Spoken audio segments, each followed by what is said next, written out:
Hello everyone, Sableye here and welcome back to the channel. This past weekend were the Orlando Regional Championships where I managed to go 7-3 to earn some championship points towards a Worlds invite with the team you see on your screen currently.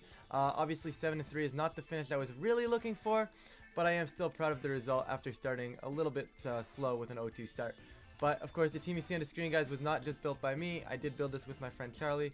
They go by Solchuk online.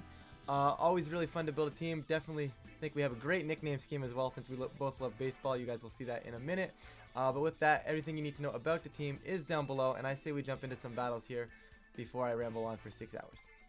And we are here. We're going to get, I presume that's Louis or Louis. I don't know how, they always change the pronunciation. We're going to get Sand, and I'm going to be honest, I'm not prepared for this. This is not a matchup I'm prepared for. Now, to be fair, we built this team in a way that we felt was going to give us a matchup into basically everything and that there was going to be a chance. But because of that, it does favor open team sheets a lot more than it does closed team sheets. So it's a little rough when you see something like this and you really have to try to figure out what's going on and then what you're going to make the plan for. So it's a little weird on ladder, but it does still have some very solid matchups here. So let's see what we can do. Iron Hands is amazing here. Bringing my Iron Hands is going to be the key. It's a matter of keeping it around for long enough. I mean, Amoonguss also kind of just games here. So we're going to go Amoonguss. I'm going to keep Iron Bundle in the back. I might go Amoonguss Hands. And then keep, yeah, let's go Amoonguss Hands. Keep Bundle in the back. Gastron is decent here. Because I don't love the Roaring Moon. It doesn't really do a whole lot. Although it does beat the late game Houndstone, which is really, really nice. Which may be enough to justify bringing it because I don't have much else for late game Houndstone. So I may just have to go with Roaring Moon here. Yeah. I don't have a lot for late game Houndstone. Now I'm not sure if they're going to even bring late game Houndstone or even bring Houndstone at all. They might just go with the Lycanroc mode given the fact that I have Volcarona. They might just go like T-Tar Lycanroc and try to get try to get massive damage off that way. We'll see, but based on their trainer card, I might be very, very wrong. Besides the point here, we're going to see what they rock here. Let's see. Lycanroc T-Tar. Okay, so that was what I was expecting. Now, this doesn't necessarily mean anything about Houndstone being in the back or not, but it's a very strong start for us. So, this is one of the ones where Amoonguss is just going to click Spore into what's going to be... I think I'm going to Spore the... I want to Spore the T-Tar and fake out the T-Tar and ignore the Lycanroc. Because realistically speaking, it's not doing a whole lot.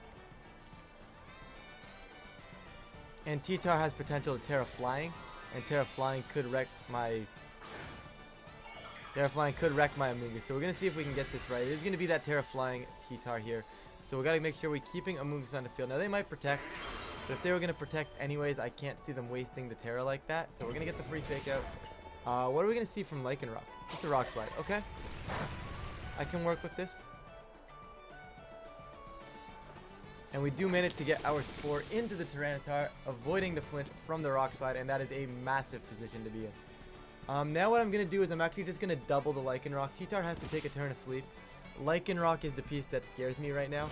T-Tar is not really a concern anymore because it's guaranteed to take a turn here. So what we're going to go for here is I'm going to go Pollen Puff and Drain Punch.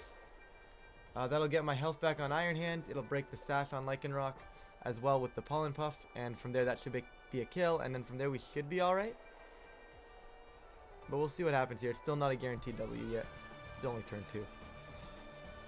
Definitely a good turn 1, though. And this is just one of those things I love about this team, right? Like, I had no clue what to do. I looked at team preview, figured it out. And I mean, yes, I got the lead right. But in a best of 3, when you can kind of see everything and it's open team sheet, it is so much nicer to be able to sit down and know you pretty much have options to whatever you're going to see.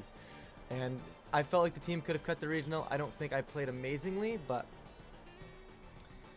it was enough for CP, and I'll be happy with that. But anyways, Iron Hands is going to hopefully eat that pretty well. T-Tar is going to remain fast asleep. That is right on brand. No surprise there.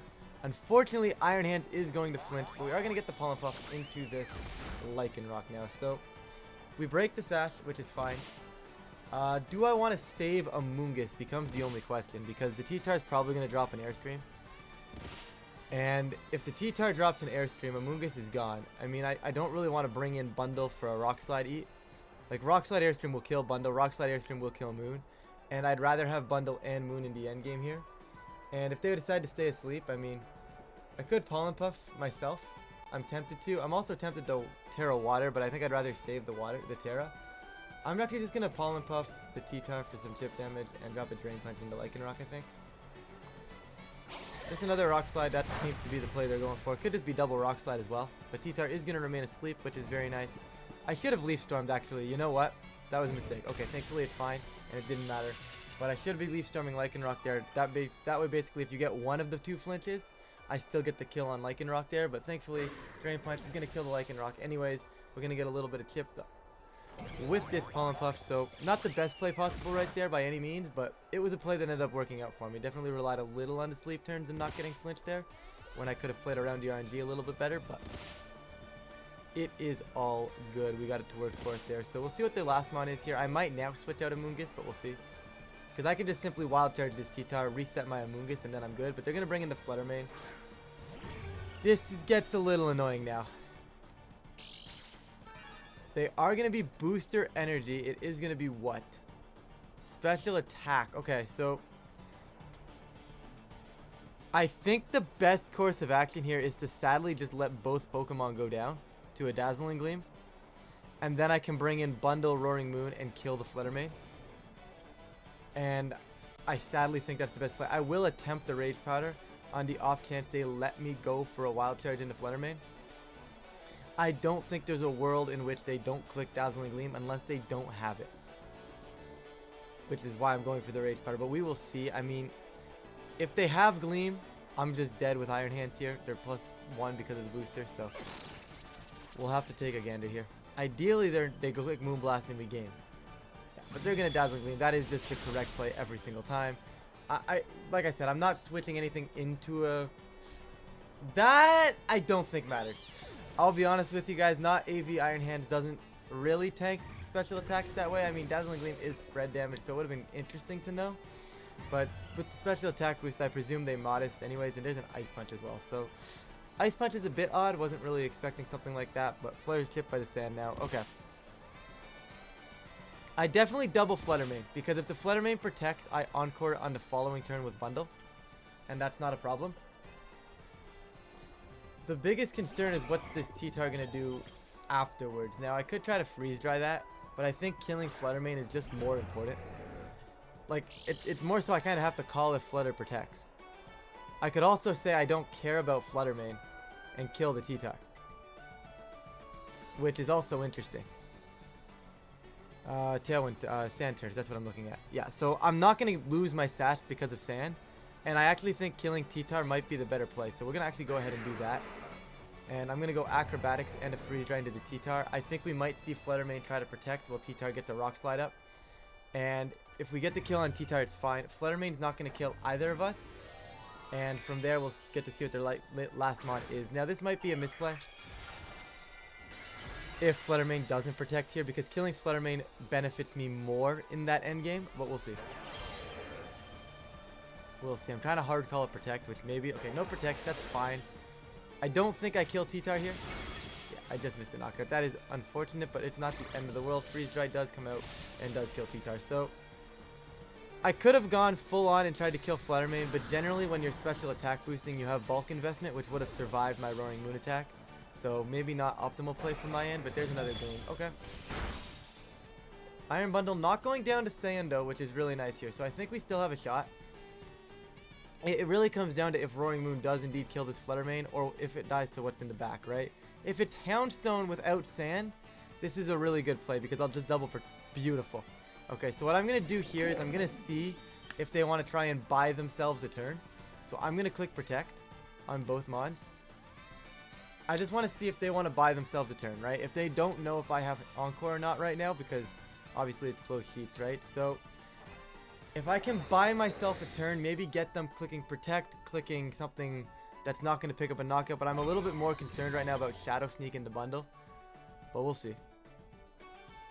No Shadow Sneak, just a Dazzling Gleam, and no Protects either, which is a tad bit unfortunate, but it's not the end of the world. What are we going to see from the Houndstone? Just don't be like Ice Fang or something. Last respects, okay. Yeah, so they double that.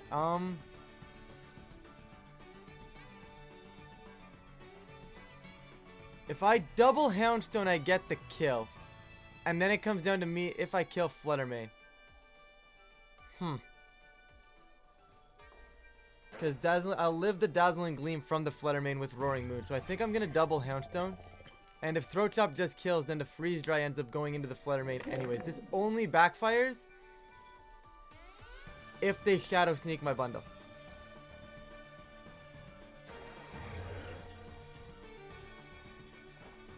Perfect. No Shadow Sneak. Throat Chop goes into Houndstone. Is going to just miss that KO. We are going to get the Freeze Dry into the Houndstone. Houndstone is going to go down. Okay, so now it literally comes down to how bulky is their Fluttermane.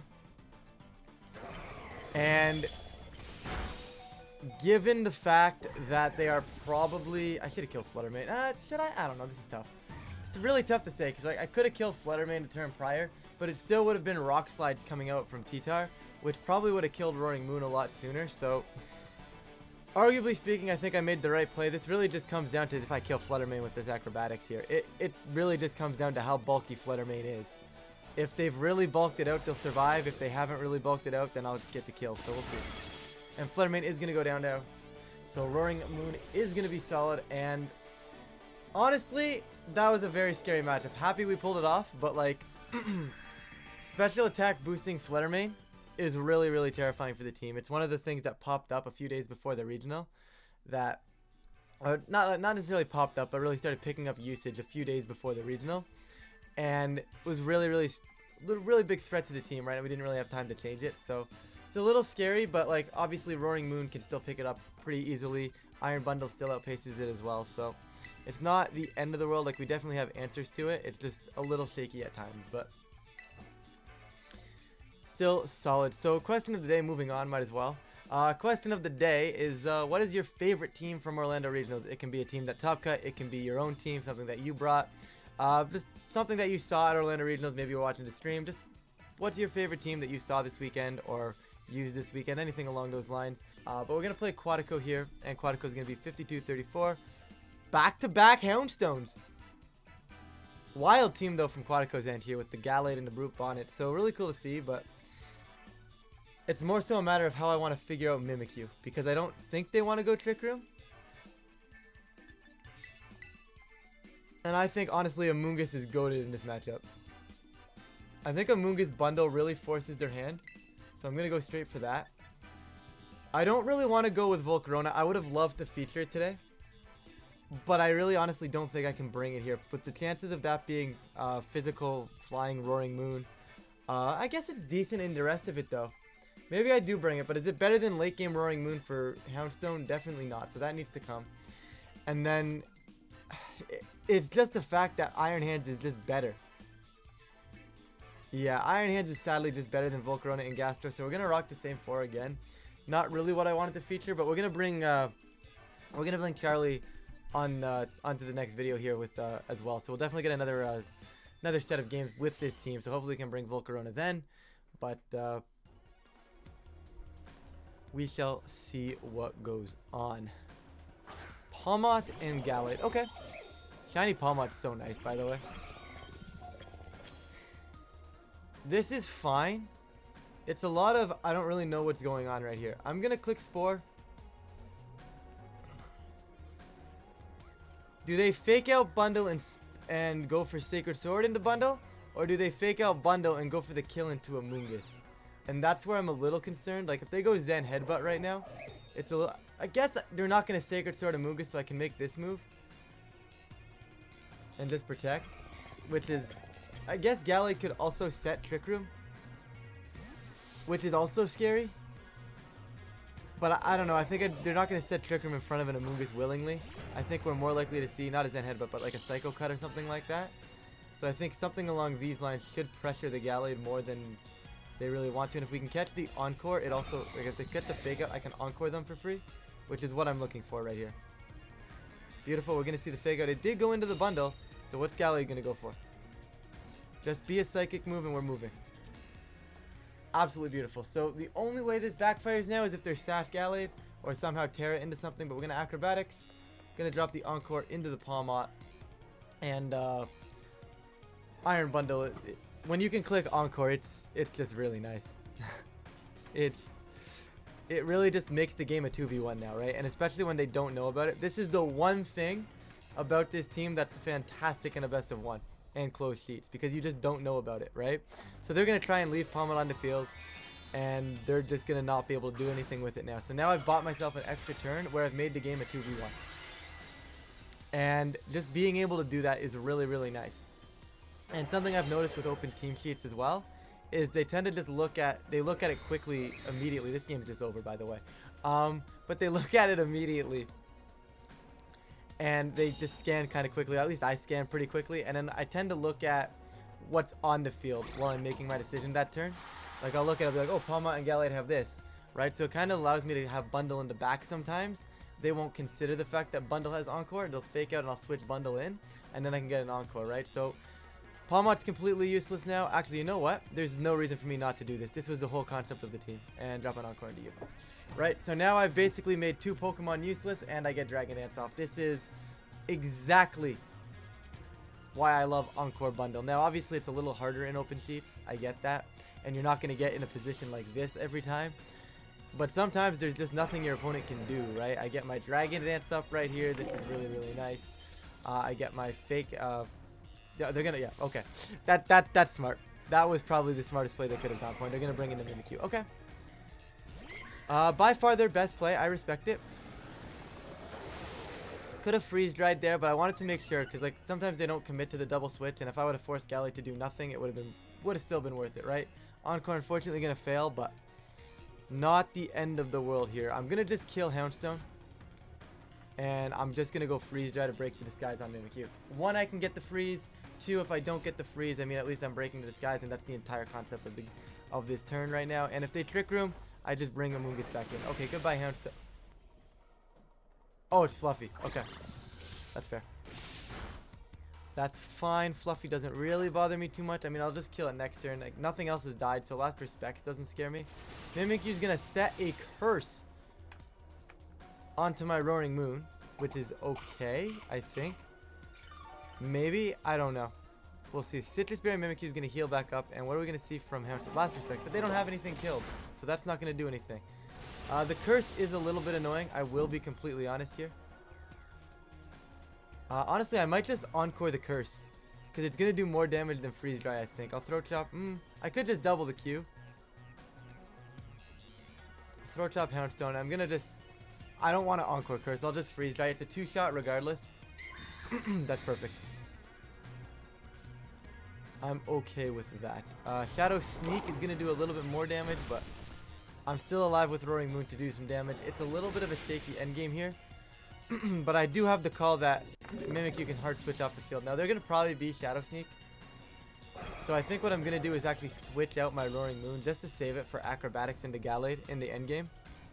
And just kind of let myself do stuff with...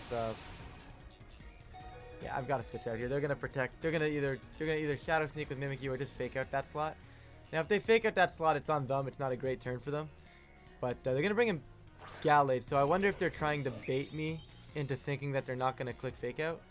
I'm going to save Roaring Moon because I'm scared of Shadow Sneak.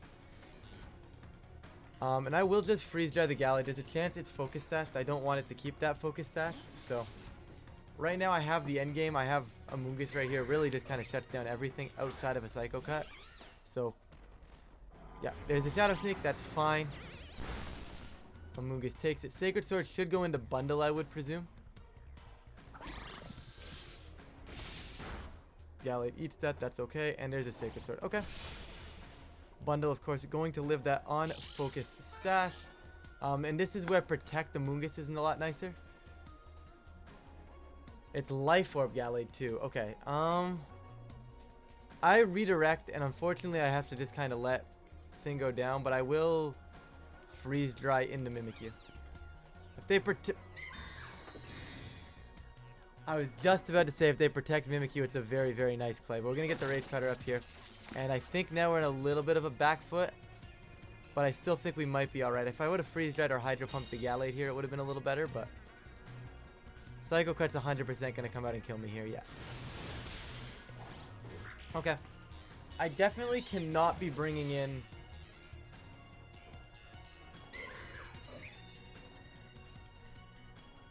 Yeah, I can't be bringing in Moon here, so I have to go with the hands. And I do have Fake Out. Obviously, I can't Fake Out the Mimikyu. Killing Mimikyu is better for me, I think. So I'll Wild Charge it. No, I don't even get the kill. I have to Fake Out Gallade. In which case, I've already lost. Because Shadow... Yeah, no, I tossed this game bad. Yeah, I definitely tossed this game really badly.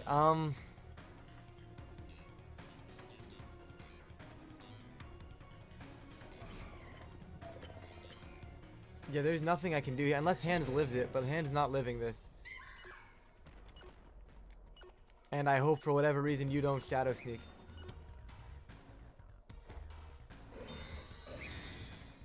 But why? Like... like, I don't get that at all. Like, what are you protecting from? The Fake Out doesn't... Like, that Fake Out's... I guess I need to play for that at that point. Because since Fake Out doesn't help me anyways. Right?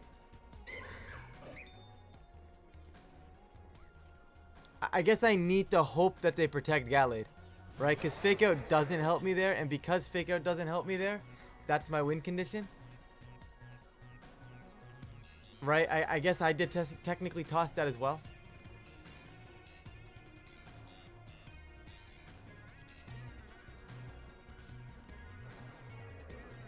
So I don't think I live a Psycho Cut. And because I don't think I live a Psycho Cut, I need to hope that their Mimikyu protects, calling my Roaring Moons protect. But then once again, there's no reason for them to do that. But the way they've been playing the game, I might have that option given to me. So we'll see if I can get it. No. Didn't think so. Right, at that point now I'm playing for the misplay on their end. I'm dead to a Psycho Cut, but this is on me. This game is 100% on me, which is a little unfortunate, but my hands goes down. Okay, I mean, I should have brought Volcarona in the end game here. It would have been a whole lot better. I just brought too many things that were weak to Psycho Cut, and I never got the answer to kill. I never got into position to kill Gallade, right? So that's on me for not playing around to Gallade properly. But it is what it is. You can't really complain about that. I mean, it's a little rough, a little disappointed in myself, but not too concerned about it. It's one game on ladder, but I should have played around that a little bit better. I think Iron Hands was kind of a questionable end game there. I mean, I should have probably pushed Volcarona a little harder, but with that, we're going to wrap this one up, guys. I don't want to keep this one dragged out. Like I said, we're going to have another episode featuring team building partner, aka Charlie, aka Solchuk. Will probably be in a couple days. But with that, we're going to wrap this one up here. If you guys did enjoy the video, feel free to like and subscribe. It really does help out the channel. And with that, I'm going to stop rambling, and I will catch you all in a future video.